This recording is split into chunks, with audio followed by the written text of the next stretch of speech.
Praise the Lord. ஆண்டவர் இயேசு கிறிஸ்துவின் நாமத்தில் உங்கள் அன்போடு வாழ்த்துக்கிறேன். கர்த்தர் உங்களை ஆசீர்வதிப்பாராக. நீங்கள் வார்த்தை மூலமாய் ஆசீர்வதிக்கப்பட்டு கொண்டிருக்கிறீங்க என்பதை குறித்து நான் மிகவும் சந்தோஷப்படுகிறேன். கர்த்தர் தாமே உங்களை ஆசீர்வதிப்பாராக. இந்த நாளிலும் கர்த்தருடைய வார்த்தையை நாம் தியானிக்க போகிறோம். நான் விசுவாசிக்கிறேன் கர்த்தர் உங்களோடு கூட பேசுவார் என்று சொல்லி. ஆண்டவரை குறித்து பார்ப்போம் என்று சொன்னால், சமயத்துக்கேற்ற வார்த்தைகளை கொடுக்கிறவர் தான் நம்முடைய ஆண்டவர். ஆவியானவர் பேசுகிறவர். இன்னைக்கு தேவன்களோடு கூட பேசுவாராக. கர்த்தருடைய சத்தம் வல்லமை உள்ளது. கர்த்தருடைய சத்தம் பராக்கிரம் உள்ளது. கர்த்தருடைய சத்தம் தண்ணீர்கள் மேல் துணிக்கிறது. கர்த்தர் திரளான தண்ணீர்கள் மேல் இருக்கிறார்.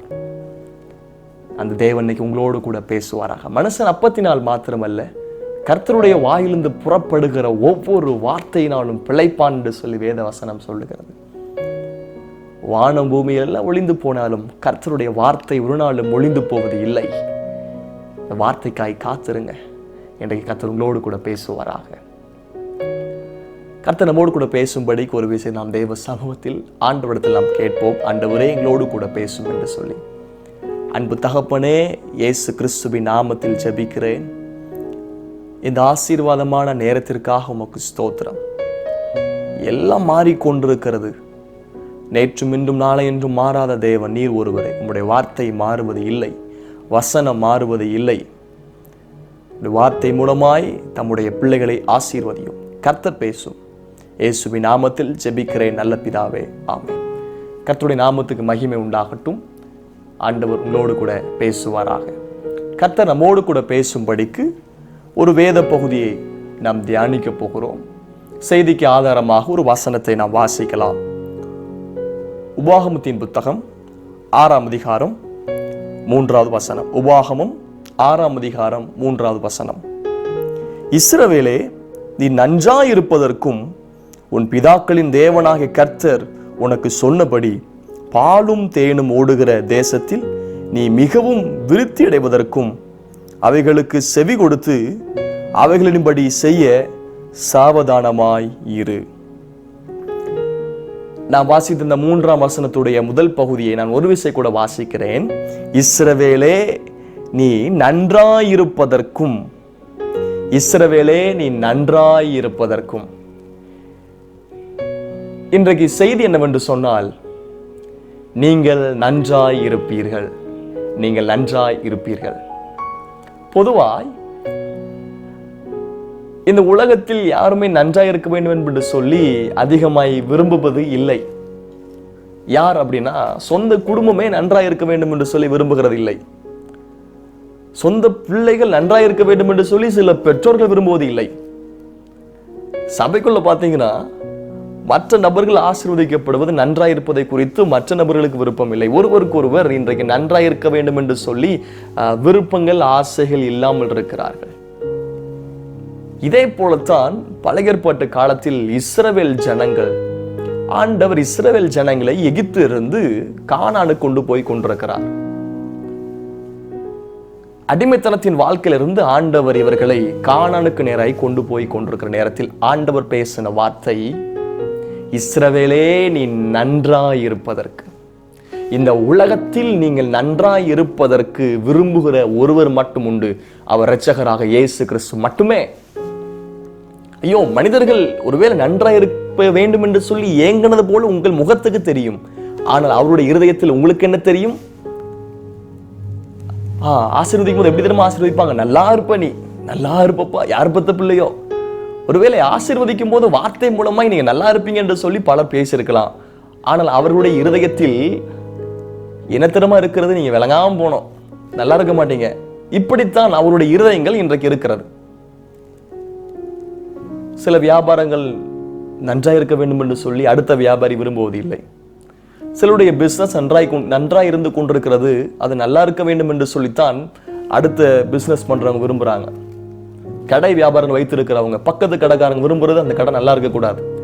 இப்படித்தான் இன்றைக்கு உலகம் முழுவதும் நன்றாய் இருக்கக்கூடாது, நன்றாய் இருக்கக்கூடாது என்று சொல்லி ஜனங்களுடைய விருப்பம். ஒரு குடும்பம் முன்னேறி போச்சுன்னா மற்ற குடும்பத்துக்கு அது பிடிப்பது இல்லை. பைபிள்ல கூட பாருங்க, ஏன் ஆண்டவர் இஸ்ரவேல் ஜனங்களை எகிப்திலிருந்து கானானு கொண்டு போகிறார்னா, இந்த இஸ்ரவேல் ஜனங்கள், எபிரேய ஜனங்கள் எகிப்தில் 430 வருஷம் அடிமைகளாய்த்தான் இருக்கிறார்கள். அடிமைகளாய் இருந்த போதிலும் கர்த்தர் அவர்களை நன்றாய் வைத்தார். எவ்வளவுக்கு எவ்வளவாய் அடிமைப்படுத்தினானோ, எவ்வளவுக்கு எவ்வளவாய் ஒடுக்கினானோ பார்வோன், அவ்வளவுக்கு அவ்வளவாய் அவர்கள் பழுகி பெருகினார்கள். அப்போ அதை பார்த்த உடனே பார்வோனுக்குள்ள அப்பா பயங்கர வெப்ராளம். இவர்கள் எப்படி பழுகி பெறுகிறாங்க, இன்னும் சும்மா அதிகரிக்கிறான், வேலை அதிகரிக்கிறான், பிறக்கிற ஆண் குழந்தைகளாம் கொண்டு போடுங்க. நன்றாய் இருப்பது பார்வோனுக்கு பிடிப்பது இல்லை. நீங்கள் நன்றாய் இருப்பது பிசாசுக்கு பிடிக்காது, சொந்தங்களுக்கு பிடிக்காது, உங்கள் உறவினருக்கு பிடிக்காது, உங்களுடைய நண்பர்களுக்கு பிடிக்காது, ஏன் உங்கள் போதரில் கூட பிடிக்காமல் இருக்கும், உங்களுடைய சபைக்கு வருகிற விசுவாச பிள்ளைகளுக்கு கூட நீங்கள் நன்றாய் இருப்பது பிடிக்காமல் இருக்கும். ஆனால் தேவன் பேசுகிற வார்த்தை, நீங்கள் நன்றாய் இருப்பீர்கள். ஆந்தியிலே ஆண்டவர் படைச்சிட்டு பாருங்க, எல்லாமே முதல்ல அது வெளிச்சம், let there be light, வெளிச்சம் உண்டாக கடவுள் முதல் நாள் படைச்சார். வெளிச்சம் உண்டாயிட்டு அது நல்லது என்று கண்டார். இரண்டாவது நாள் படைச்சார். மூன்றாவது நாள் படைப்பு, அது நல்லது என்று கண்டார், நல்லது என்று கண்டார். கடைசியில பாருங்க, மனுஷன் தனிமையா இருப்பது நல்லது அல்ல என்று கண்டு அவளுக்கு ஏற்ற துணையை உருவாக்குகிற கர்த்தர். அப்போ சில காரியத்தை கர்த்தர் நம்ம வாழ்க்கையில பார்க்கும்போது, ஐயோ இது நல்லா இல்லாத போல இருக்கிறதே, நன்றாய் சில காரியத்தை செய்ய வேண்டும் என்று சொல்லி கர்த்தர் விரும்புகிறார்.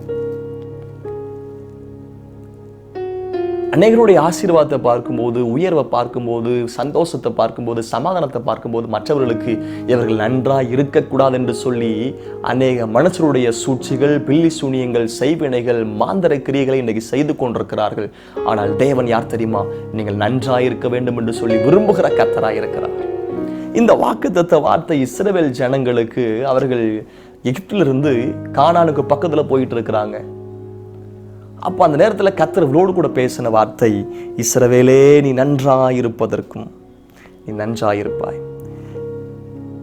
இதை உபாகமத்தின் புஸ்தகம் 4ஆம் அதிகாரத்தில் கூட நான் வாசிக்க முடியும். உபாகமம் 4ஆம் அதிகாரம் 40வது வசனம், நீயும் உனக்கு பின்வரும் உன் பிள்ளைகளும் நன்றாயிருக்கும் படிக்கும். பாருங்க, அந்த வசனம் சூப்பரா இருக்குது. நீயும் உனக்கு பின்வரும் உன் பிள்ளைகளும் நன்றாய் இருக்கும்படிக்கு. ஆண்டவர் எப்படி பேசுறாரு பாருங்க.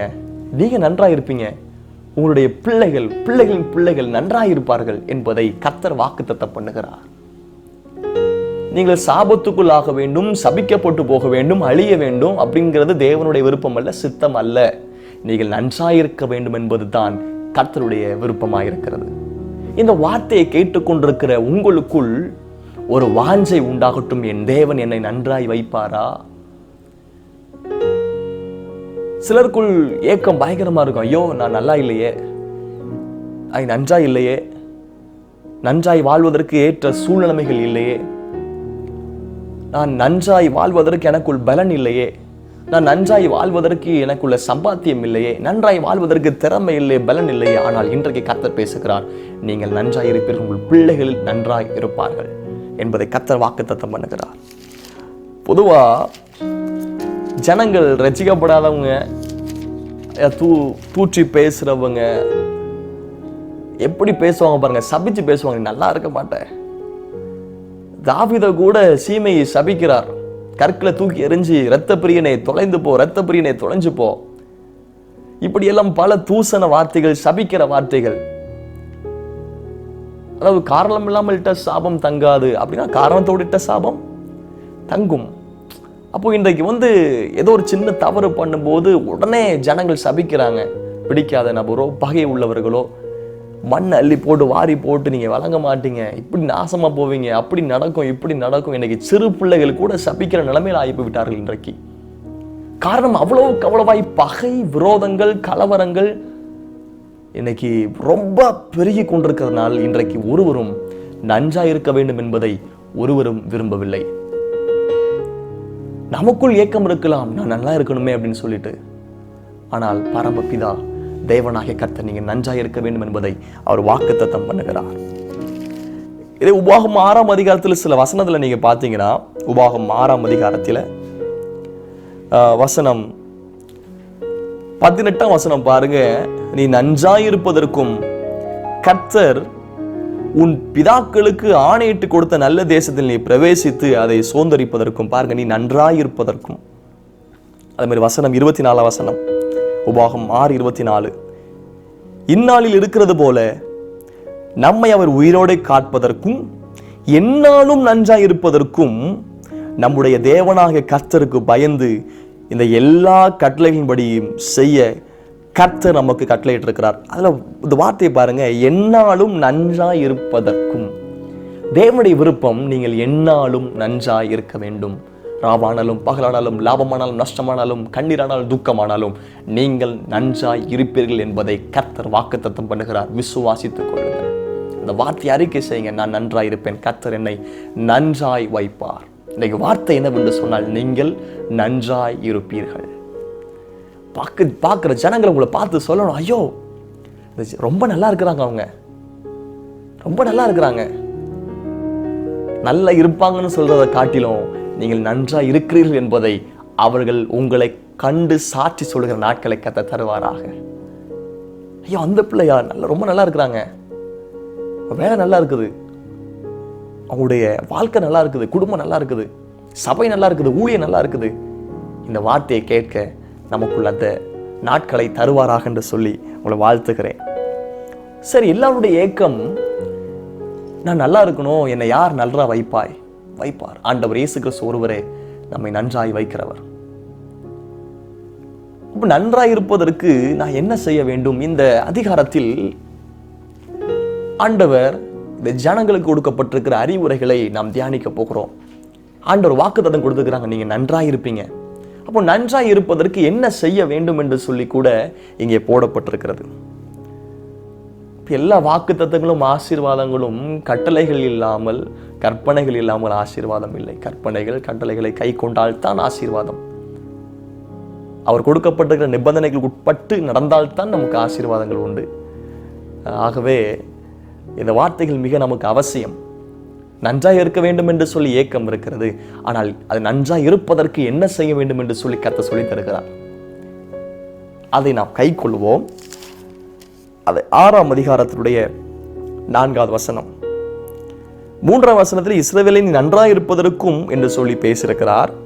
4ஆம் வசனம், இஸ்ரவேலே கேள், நம்முடைய தேவனாகிய கர்த்தர் ஒருவரே கர்த்தர். 5ஆம் வசனம், நீ உன் தேவனாகிய கர்த்தரிடத்தில் உன் முழு இருதயத்தோடும் உன் முழு ஆத்துமாவோடும் உன் முழு பலத்தோடும் அன்பு கூறுவாயாக. முதலாவது, the first thing is this, you must know about God. நீங்கள் தேவனை குறித்து அதிகமாய் அறிந்திருக்க வேண்டும். ஒருவேளை நீங்கள் இந்த செய்தியை கேட்டுக்கொண்டிருக்கிறீங்க, ஆண்டவர் இயேசு கிறிஸ்துவை குறித்து அறியவில்லை, மெய்யான தேவன் எனக்கு தெரியல அப்படின்னு சொல்லி யோசித்துக் கொண்டிருக்கலாம். எந்த மனுஷனையும் பிரகாசிப்பிக்கிற மெய்யான ஒளிதான் இரட்சகராக இயேசு கிறிஸ்து. இங்க இந்த வசனம் சொல்லுவது, இஸ்ரவேலே கேள், இஸ்ரவேலே கேள், நம்முடைய தேவனாகிய கர்த்தர் ஒருவரே கர்த்தர், ஒருவரே கர்த்தர். மேலே வானத்திலும் கீழே பூமியிலும் அவருக்கு நிகராய் ஒருவரும் இல்லை. கர்த்தருக்கு ஒப்பானவன் ஒருவரும் இல்லை. அவர் உயர்ந்தவர், சர்வ வல்லமை உள்ளவர், சாவை வென்றவர், மரணத்தை ஜெயித்தவர், வியாதிகளை குணமாக்குகிறவர், சமாதானம் தருகிற கர்த்தர், இன்றைக்கு உயிரோடு இருக்கிற கர்த்தர், ஆதியும் அந்தோமான கர்த்தர், இருக்கிறாகவே இருக்கிறேன் என்று சொன்ன கர்த்தர், அவர் ஒருவரே கர்த்தர் என்பதை இன்றைக்கு நீங்கள் ஆழமாய் அறிக்கையிட வேண்டும், விசுவாசிக்க வேண்டும். அவருக்கு ஒப்பாய் ஒருவரும் இல்லை, அவருக்கு நிகராய் ஒருவரும் இல்லை. அவர் ஒருவரே தெய்வம், கர்த்தர் ஒருவரே தெய்வம். அதை நீங்க விசுவாசிக்கணும். 6 அறிவுள்ள மனிதனுக்கு 3 அறிவுள்ள 4 அறிவுள்ள மிருகங்கள், பறவைகளுடைய ரத்தம் சிந்தினால் அது நிகராய் மாற முடியாது, நிவர்த்தி செய்ய முடியாது பாவம். மனித குலத்தின் பாவத்தை மீட்பதற்கு தேவகுமாரன் மனிதகுமாரனுடைய ரூபத்தில் இந்த உலகத்தில் அவதரித்தார். அவர்தான் இரட்சகராக இயேசு கிறிஸ்து. 33 ஆண்டுகள் இந்த உலகத்தில் வாழ்ந்து, மனிதனை போல் வாழ்ந்து ஜீவித்து, மனிதனுடைய பாவத்தை சுமந்து தீர்ப்பதற்காக சிலுவையிலே இயேசு ரத்தம் சிந்தினார். ஏன் தெரியுமா? 6 அறிவுள்ள மனிதனுக்கு ஒரு 6 அறிவுள்ள மனிதனை போல இயேசு கிறிஸ்து இந்த பூமியில் வந்து ரத்தம் சிந்தினார். இயேசு கிறிஸ்துவின் ரத்தம் சகல பாவங்களை நீக்கி சுத்திகரிக்கும். இயேசு கிறிஸ்து மெய்யான தெய்வம். நல்லா இருக்க வேண்டும் என்று சொல்லி நமக்குள் விருப்பம் இருக்கிறது. நன்றாய் வைப்பதற்கு ஒரு தெய்வம் இருக்கிறார். அவர் நாம் ஆராதிக்கிற இரட்சகராக இயேசு கிறிஸ்து ஒருவரே. கர்த்தர் ஒருவரே கர்த்தர். சங்கீதம் 113:5 சொல்லுகிறது, உன்னதங்களில் வாசம் பண்ணுகிற நம்முடைய தேவனாகிய கர்த்தருக்கு ஒப்பானவர் யார்? உன்னதங்களில் வாசம் பண்ணுகிற நம்முடைய தேவனாகிய கர்த்தருக்கு ஒப்பானவன் யார் இருக்கிறா? தேவனாகிய கர்த்தர் ஒருவரே கர்த்தர். சங்கீதம் 86:8 சொல்லுகிறது, ஆண்டவரே, தேவர்களுக்குள்ளே உமக்கு நிகரும் இல்லை, உம்முடைய கிரியைகளுக்கு ஒப்பும் இல்லை.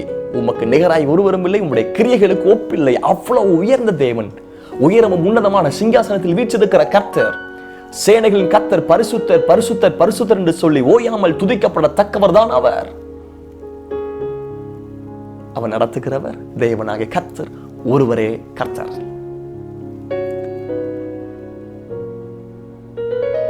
பொதுவாய் கடவுள் தெய்வம் பொதுவான வார்த்தை. ஒருவர் கடவுளாய் இருக்க வேண்டும் என்பதற்கு எப்படி என்றால், மிக முக்கியமான ஒரு 4 காரியங்கள் இருந்தால்தான் அவர் தெய்வம். 1, பரிசுத்தம். சுத்தம் உள்ளவர். இந்த உலகத்தில் பரிசுத்தர் என்று சொல்லி அழைக்கப்படுகிறவர், அறிக்கையிடப்படுகிறவர் நம்முடைய ஆண்டவர் இரட்சகராக இயேசு கிறிஸ்து மட்டுமே. பாவம் இல்லாதவர், பாவம் செய்யாதவர், பாவம் அறியாதவர், குற்றம் இல்லாத ஆட்டுக்குட்டி, மனிதனுடைய குற்றத்தை சுமந்தார், மனுஷனுடைய பாவத்தை சுமந்தவர் இரட்சகராக இயேசு கிறிஸ்து. 1, பரிசுத்தம். அவர் சொல்றார், நான் பரிசுத்தர் ஆகியால் நீங்களும் நடக்கிற எல்லாவற்றிலும் பரிசுத்தமா இருங்கள். பரிசுத்தர் பரிசுத்தர் பரிசுத்தர் என்று சொல்லி ஓயாமல் துதிக்கப்படத்தக்கவர். அவன் சுத்தம் வேணும். அப்போ இந்த உலகத்தில் தெய்வம் என்று சொல்லப்படும் போது பரிசுத்தம் உள்ளவர் ஒருவர் மட்டுமே, இரட்சகராக இயேசு கிறிஸ்து மட்டுமே. 2வது, அன்பு. அன்பு. தேவன் அன்பாய் இருக்கிறார். அன்பே கடவுள் அல்ல, தேவன் அன்பாய் இருக்கிறார். சில சொல்லுவாங்க, love is God. Not love is God, God is love. தேவன் அன்பாய் இருக்கிறார். அன்பில் நிலைத்திருங்கள்.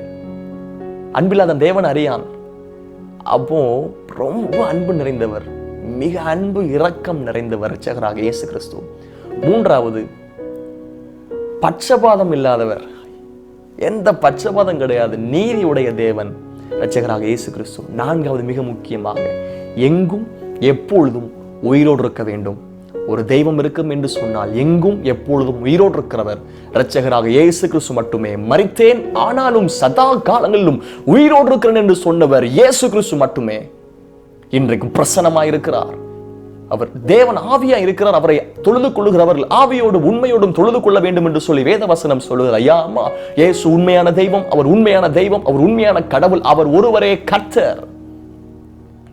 எரேமியா 10:6 கர்த்தாவே, உமக்கு ஒப்பானவன் இல்லை, நீரே பெரியவர், உமது நாமம் வல்லமையில் பெரியது, எல்லா நாமத்தை காட்டிலும் மேலான ஒரு நாமம் இந்த உலகத்தில் கட்டளையிடப்பட்டது. இரட்சகராக இயேசு கிறிஸ்துவின் நாமம். இயேசு கிறிஸ்துவின் நாமமே எல்லா நாமத்திலும் மேலான நாமம்.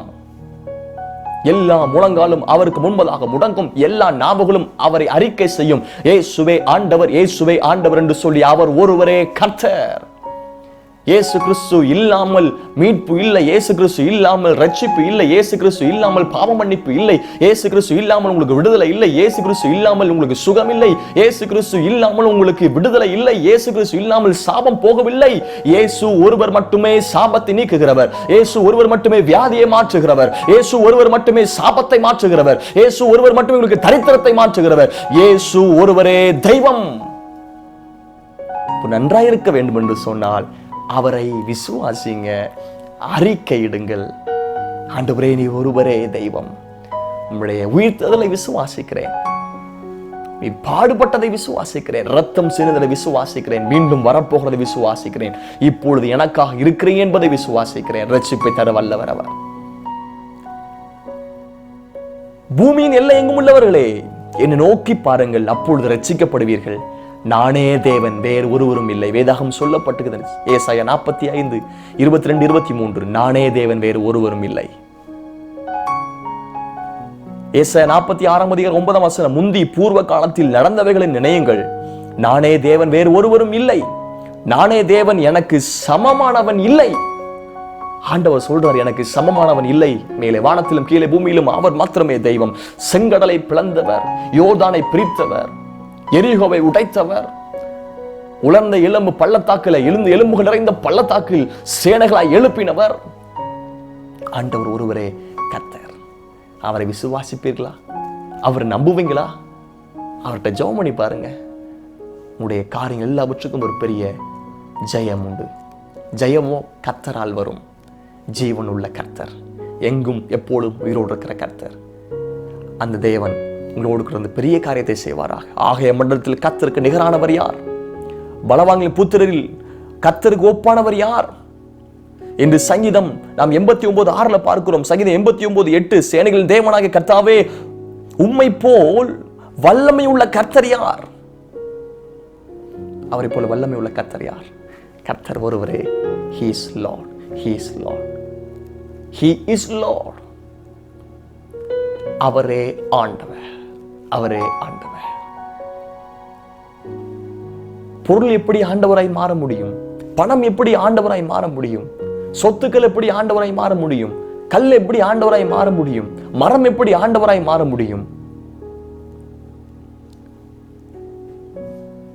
அப்படி ஆண்டவர் குறித்து வாசிக்கும் போது நித்தியானந்த ஏக சக்கராதிபதி அவர். ஒருவரும் கண்டிராதும் காணக்கூடாதமாய் இருக்கிற கர்த்தர். ஒருவராய் சாவாமை உள்ளவரும் சேரக்கூடாத ஒளிகளை வாசம் பண்ணுகிற கர்த்தர். அவர் இருந்தவரும் இருக்கிறவரும் வரப்போகிறோமாகிய கர்த்தர். அவர் ஒருவரே கர்த்தர். இனி உங்களுக்குள் ஒரு ஜீவன் உண்டாகட்டும், புதுப்பித்தல் உண்டாகட்டும். என் தேவன் ஒருவர் இருக்கிறார், அவருக்கு நிகராய் ஒருவரும் இல்லை. அவர் வல்லமை உள்ள கர்த்தர். அவருடைய வல்லமைக்கு நிகராய் ஒன்றும் இல்லை. அவருடைய கிரியைக்கு நிகராய் ஒன்றும் இல்லை. அவருடைய வார்த்தைக்கு நிகராய் ஒன்றும் இல்லை. அவருடைய செயல்களுக்கு நிகராய் ஒன்றும் இல்லை. தேவன் ஒருவரே கர்த்தர் என்பதை முதலாவது விசுவாசிங்க. இரண்டாவது, நன்றாயிருக்க வேண்டும் என்று சொன்னால் வசனம் 5ஆம் வசனம், நீ உன் தேவனாகிய கர்த்தரிடத்தில் உன் முழு இருதயத்தோடும் உன் முழு ஆத்துமாவோடும் முழு பலத்தோடும் அன்பு கூறுவாயாக. Love the Lord, your whole strength and whole power, whole mind and whole soul, the whole heart. You should love God. ஆண்டவரை நேசித்து பாருங்க. தேவன் அன்பாய் இருக்கிறார். தேவனிடத்தில் அன்பாய் இருங்க. அன்பா இருக்கிறீங்களா? இல்லை என்றால் பணத்தை, பொருளை, உலகத்தை, மனிதர்களை, உலகத்தில் உள்ளவர்களும் அன்பு கூறாதீர்கள் என்று சொல்லி பேசப்பட்டிருக்கிறது. வேத வசனம் இருக்கிறது. Don't love the world. ஆனால் இன்றைக்கு ஒரு வாய்ப்பை கொடுக்கிறார். முழு உள்ளத்தோடும் முழு பலத்தோடும் முழு ஆத்துமாவோடும் ஆண்டவரை மாத்திரம் நேசியுங்கள். Lord, I love you, Lord. He loved the world and he loved you. இவ்வளவாய் உலகத்தில் அன்பு கூர்ந்த கர்த்தர், பிதாவாகிய தேவன் எப்படி அன்பு கூர்ந்தார்? தன்னுடைய ஒரே பேரான குமாரனை இந்த உலகத்தில் அனுப்பி அன்பு கூர்ந்தார். இரட்சகராக இயேசு கிறிஸ்து எப்படி அன்பு கூர்ந்தார்? இரட்சகராக இயேசு கிறிஸ்து தன்னுடைய ஜீவனையே அவர் கொடுத்து இரத்தத்தை சிந்தி இவ்வளவாய் உலகத்தில் அன்பு கூர்ந்தார். இன்றைக்கு ஒரு வாய்ப்பு, நான் ஆண்டவரை அன்பு கூற வேண்டும். நமக்கு 10 கட்டளைகளை நாம் பார்க்கிறோம். மோசே மூலமாய் 10 கட்டளைகளை இஸ்ரவேல் ஜனங்களுக்கு கொடுக்கப்பட்டிருந்தது. ஆண்டவர் இயேசு கிறிஸ்து புதிய ஏற்பாட்டில் பேசும்போது கட்டளைகளை 2ஆய் பிரித்தார், கற்பனையாய் கொடுத்து. என்ன? உன் முழு இருதயத்தோடு முழு ஆத்மாவோடு முழு பலத்தோடும் ஆண்டவரே அன்பு கூறுவாயாக. ஓகே, முதலாவது. இரண்டாவது, உன்னை நேசிப்பது போல் பிறரை நேசிப்பாயாக. Love others and love God. இது புதுசா கொடுத்துட்டாரு அப்படின்லாம் இல்லை. பழைய ஏற்பாட்டில் கொடுக்கப்பட்டிருக்கிற அந்த 10 கட்டளைகளை நாம் 2ஆய் பிரிக்கலாம். கொலை செய்யாதிருப்பாயாக, களவு செய்யாதிருப்பாயாக, பிறனுடைய மனைவி செய்யாதிருப்பாயாக, பிறனுடைய காரியத்தை செய்யாதிருப்பாயாக, விபச்சாரம் செய்யாதிருப்பாங்க. இது எல்லாமே நாம் மனிதர்களுக்கு விரோதமாய், அடுத்தவனுக்கு விரோதமாய் செய்கிற காரியங்கள். அப்போ இதெல்லாம் செய்ய வேண்டாம். அவனை நேசிப்பாயாக, பிறனை நேசி. உன்னை நேசிப்பது போல பிறனை நேசி. இன்னொன்று, விக்கிரகங்களை நீங்க வழிபடாதீங்க. கர்த்தருடைய நாமத்தை வீணில் வணங்காதிருப்பாயாக. கர்த்தர் பேரில் சுரூபங்களை நீங்க செய்யாதீங்க, வணங்காதீங்க.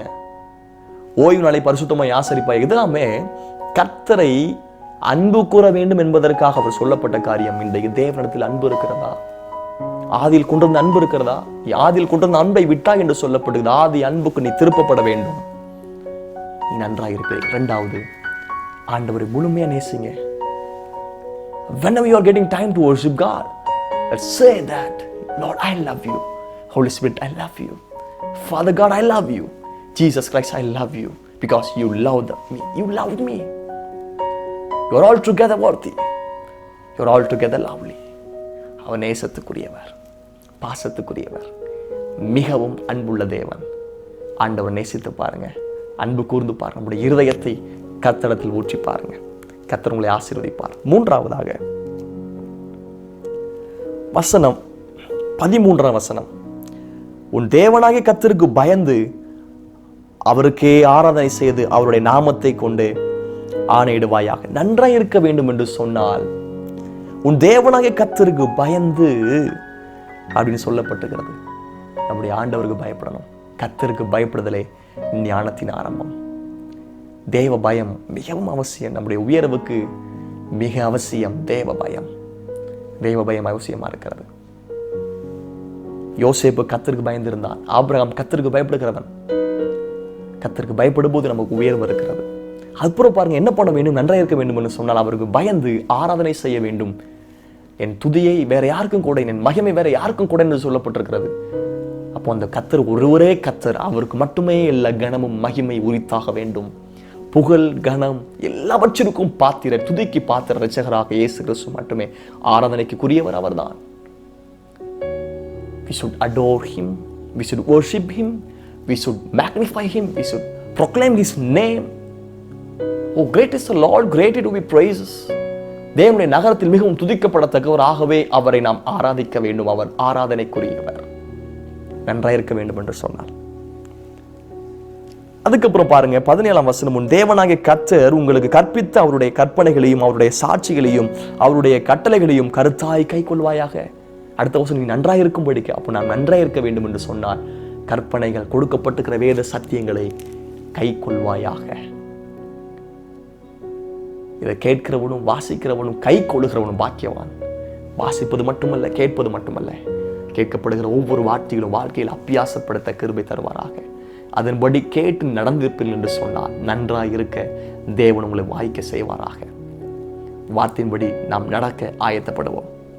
கடைசியா ஒரு பகுதி பாருங்க, 24ஆம் வசனம், இந்நாளில் இருக்கிறது போல நம்மை அவர் உயிரோடு காப்பதற்கும் எந்நாளும் நன்றாக இருப்பதற்கும் நம்முடைய தேவனாகிய கர்த்தருக்கு பயந்து இந்த எல்லா கட்டளையின்படி செய்ய கர்த்தர் நமக்கு கட்டளையிட்டிருக்கிறார். எந்நாளும் நன்றாக இருப்பதற்கு அவருக்கு பயந்து கட்டளையின்படி நடக்க அவர் நமக்கு கற்பித்திருக்கிறாரே. தெளிவான பகுதியை நாம் கற்றுக்கொண்டோம். ஒரு எளிமையான சிம்பிளான பகுதி. நன்றாக இருக்க வேண்டும் என்று சொல்லி கர்த்தர் விரும்புகிறார். மனிதர்கள் விரும்பவில்லை, மற்றவர்கள் விரும்பல, தேவன் விரும்புகிறார். வாக்குத்தத்தத்தையும் கொடுத்தார், நீங்கள் நன்றாக இருப்பீர்கள் என்று சொல்லி. நன்றாக இருப்பதற்கு என்ன பண்ண வேண்டும்? தேவனாகிய கர்த்தர் ஒருவரே கர்த்தர், அவருக்கு நிகராய் ஒருவரும் இல்லை என்பதை விசுவாசிக்க வேண்டும், அறிக்கை செய்ய வேண்டும். அதுக்கு பின்பதாக அந்த கர்த்தரை அன்பு கூற வேண்டும், முழு உள்ளத்தோடு, ஆத்மாவோடு, முழு பலத்தோடு. அதுக்கு பின்பதாக அந்த கர்த்தர் ஒருவருக்கு நாம் பயந்து நடக்க வேண்டும். மனுஷனுக்கு பயப்படுகிற பயம் கண்ணியை வருவிக்கும். தேவ பயம் மிக அவசியம். அதுக்கு பின்பதாக நன்றாக இருக்க வேண்டும் என்று சொன்னால் ஆண்டவரை முழுமையாய் ஆராதிக்க வேண்டும், வர்ஷிப் பண்ண வேண்டும், அவரை தொழுது கொள்ள வேண்டும், அவருக்கு புகழ் துதி கணங்களத்தில் நாம் செலுத்த வேண்டும். அடுத்தது என்ன பண்ண வேண்டும் என்று சொன்னால் கட்டளைகளை கை கொள்ள வேண்டும், கற்பனைகளை கை கொள்ள வேண்டும். ஒரு தெளிவான பகுதியை கற்றுக்கொண்டோம். நீங்கள் நன்றாக இருப்பீர்கள் என்று சொல்லி நான் வாழ்த்துக்கிறேன். இந்த வார்த்தையின்படி செய்வதற்கு நீங்கள் ஆயத்தப்படுங்க, உங்களை நீங்கள் அர்ப்பணிங்க. சேர்ந்து என்னோடு கூட சேர்ந்து ஜெபம் பண்ணுங்க. ஆண்டவரே, நன்றாக இருப்பதற்கு, இந்த வார்த்தைகளின்படி செய்வதற்கு எங்களுக்குள் வாஞ்சையை தாருங்கள் என்று சொல்லி, அன்பு தகப்பனே, அன்பு நிறைந்த இயேசுவின் நாமத்தில் ஜெபிக்கிறோப்பா. ஒவ்வொருவரும் நன்றாக இருக்க வேண்டும் என்பது உங்களுடைய விருப்பம். நீங்கள் நன்றாயிருப்பீர்கள் என்று சொல்லி அன்றைக்கு வாக்குத்தத்தம் பண்ணின கர்த்தர் இன்றைக்கு அந்த வார்த்தையை பயமாய் வைத்து இவர்களுக்காக ஜெபிக்க, இவர்கள் நன்றாயிருப்பார்களாக, இவர்கள் கையின் பிரயாசம் நன்றாயிருப்பதாக, இவர்கள் சரீரம் நன்றாயிருப்பதாக, இவர்கள் குடும்பம் நன்றாயிருப்பதாக, இவர்கள் படிப்பு நன்றாயிருப்பதாக, இவர்கள் வேலைகள் நன்றாயிருப்பதாக, இவர்கள் வியாபாரம் நன்றாயிருப்பதாக என்று சொல்லி ஆசீர்வதிக்கிற ஆண்டவரே, நன்றாயிருப்பதற்கு உண்மையை ஆராதிக்கணும், நன்றாயிருப்பதற்கு உண்மையை சேவிக்க வேண்டும், நன்றாயிருப்பதற்கு உண்மையை விசுவாசிக்க வேண்டும், நன்றாயிருப்பதற்கு உமக்கு பயந்து நடக்க வேண்டும் ஆண்டவரே. நன்றாய் இருப்பதற்கு உம்முடைய கற்பனைகளை கைக்கொள்வதற்கு எங்களுக்குள்ள வாஞ்சியை தரப்போறதுக்காய் ஸ்தோத்திரம். தொடர்ந்து இந்த வார்த்தை அவர்களுக்குள் கிரியை செய்யட்டும். இந்த வார்த்தை கேட்டுக் கொண்டிருக்கிற ஒவ்வொருடைய இருதயத்திலும் சிந்தையிலும் தேவ பிரசனம் நிரம்பி இருப்பதாக இந்த வார்த்தையில் அபியாசப்படுத்த கிருபை தாரும். மனப்பூர்வமாய் வாழ்த்தி ஆசீர்வதிக்கிறேன். அவர்கள் செழித்திருக்கட்டும் என்று சொல்லி ஜெபிக்கிறேன். இயேசுவின் நாமத்தில் ஜெபிக்கிறேன் எங்கள் நல்ல பிதாவே. ஆமென், ஆமென், ஆமென். God bless you. கர்த்தர் உங்களை ஆசீர்வதிப்பார். Praise the Lord.